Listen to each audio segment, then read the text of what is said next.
All right, so what do you need to buy when you get a Raspberry Pi? Again, like I mentioned earlier, it's advertised as a $35 computer, and technically that's true, but you're going to need a lot more than just a $35 computer. So we're going to go here in this particular instance, we're going to look at the Raspberry Pi 4. There's actually something called the Raspberry Pi W or Raspberry Pi Zero W, which is a smaller form factor, and it has some different requirements, but we're going to go with the standard one here as of June 2020, the Raspberry Pi 4. So again, I'm on the raspberrypi.org website. This is a good place to go. And down here, it'll tell you, if you down in the Getting Started section, it'll tell you what you need. So this is the key. You need a really good power supply. This is the step I see a lot of people making a mistake. Again, if you've followed Raspberry Pi for a while, you might have heard that all you need is a cell phone charger. And that's not technically true anymore unless you have a newer phone that has a USB-C port. But even then, sometimes the wattages aren't correct. So I would recommend clicking this link here, and it'll take you, it's not loading correctly, but this will take you to the official Raspberry Pi website where you can buy one from them directly. The other thing you can do is I like to use a website called adafruit.com. Is a company based in New York City. I think they're in Brooklyn or Manhattan somewhere. But anyway, I've been buying them from them for years, and they are a great place to get stuff. You can of course go to Amazon as well, and I'll show you that in a minute. But right now they're just kind of opening. Again, we're in June 2020, so they're just kind of reopening their shop here. So things are a little slow, but if you go into their website and search for Raspberry Pi, down here at the very bottom, it'll suggest different power supplies, and it'll even tell you which one each one is good for. So I don't even think, as of this recording, they have any of the Raspberry 4 USB-C chargers.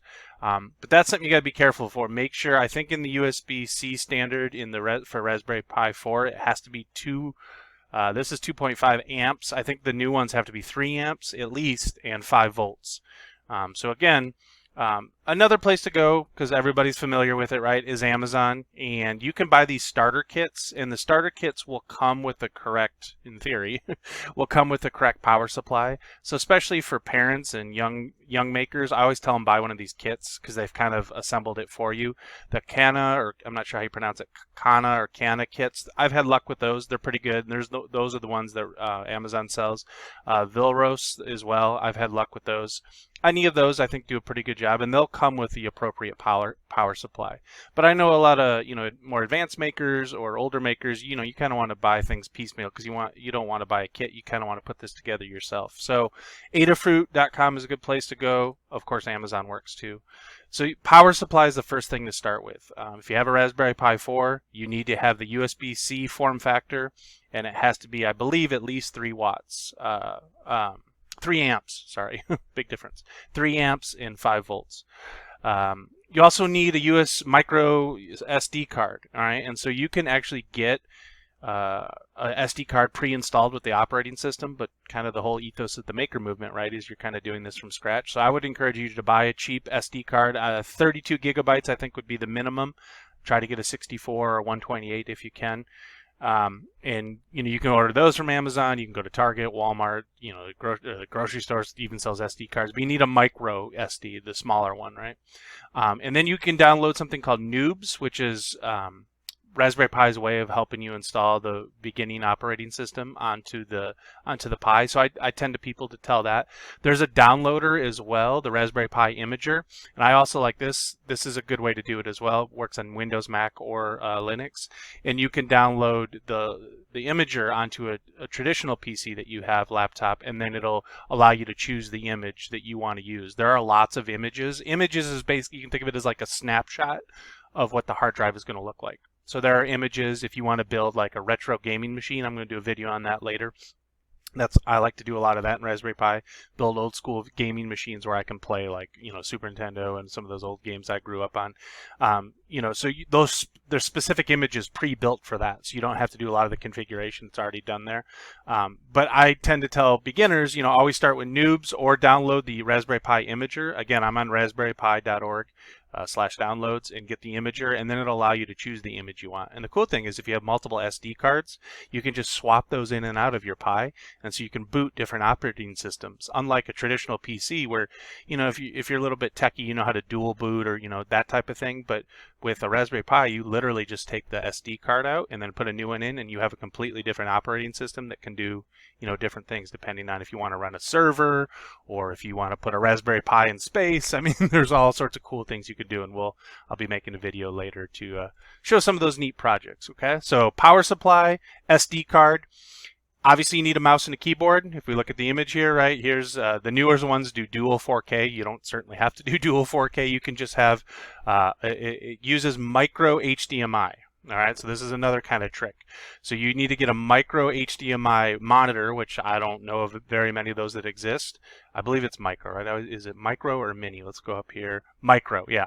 So if you don't have that, you need to get an adapter. So you would need a micro HDMI to HDMI adapter. If you go to Amazon again, right, and type micro HDMI to HDMI, you can get a cable or an adapter. They're about $10, even cheaper, right? So the micro will plug into the Pi, and then the male end will plug in to the female end of the backside of your monitor or TV, right? So it'll work on any TV or any computer screen that has HDMI. Technically, you can even get VGA adapters. I tend not to recommend that unless you're going for like a really old school look, like in a retro video game thing. But you want to get an adapter. So again, one of the benefits of the kits is if you look at some of these kits, they come with the correct, they'll come with the correct kit here. Now you're gonna be paying for it, it's $100, right? But you're getting the kit, you're getting the right cable. And so if you don't want to have to think about it, this might be, buying one of those kits is not a bad place to start. Okay. Then you need a mouse and a keyboard. Like I said, any USB mouse and keyboard will work. That's easy. It does have Bluetooth as well. So if you have a Bluetooth one, if you want to do wireless, Bluetooth works as well. So USB or Bluetooth works fine. And then, like I said, down here it says some cables, right? And the cables are usually the HDMI to micro HDMI cable. Right. So as you can see, it's not really a $35 computer, right? Because you need a monitor. Most people probably have a monitor, but if you don't have a micro HDMI, which again, I don't think many monitors have that, you have to buy the cable, you have to buy the power supply. Mouse and keyboard is probably pretty easy. And SD card, you have to buy that as well. So again, Adafruit.com or Adafruit.com is a great place to go. But if you're, if you're kind of, looking for something different, if you're tired of shopping on Amazon, I like to buy a lot of my maker stuff at Adafruit.com. But certainly Amazon, I've bought plenty of Raspberry Pis from Amazon as well, and that's fine, because obviously if you have Prime or something, it comes quicker, free shipping, all that. So these kits I've had pretty good success with them as well. So those are kind of the minimum things you need to get started. Obviously, I talked about earlier, with the 40-pin connector here, that's where you get the real power of the Raspberry Pi. So you want to buy adapters and motors and sensors and servos and all that. So we'll get to that in a later video. But just to get the thing up and running, you need, again, to review, the USB-C power supply, 5 volts, at least 3 amps. You need a mouse and a keyboard. You need a HDMI monitor. Most likely you're going to need that micro HDMI to a regular HDMI cable converter, and that's it. It does have Wi-Fi built in, so you don't need to worry about that. But if you want to plug it in, to your home network, you might want to use traditional Ethernet, so you'd need an Ethernet cable as well. But Wi-Fi works just as well and perfect as well. Okay, so those are the things you need to purchase besides your $35 Raspberry Pi to get started.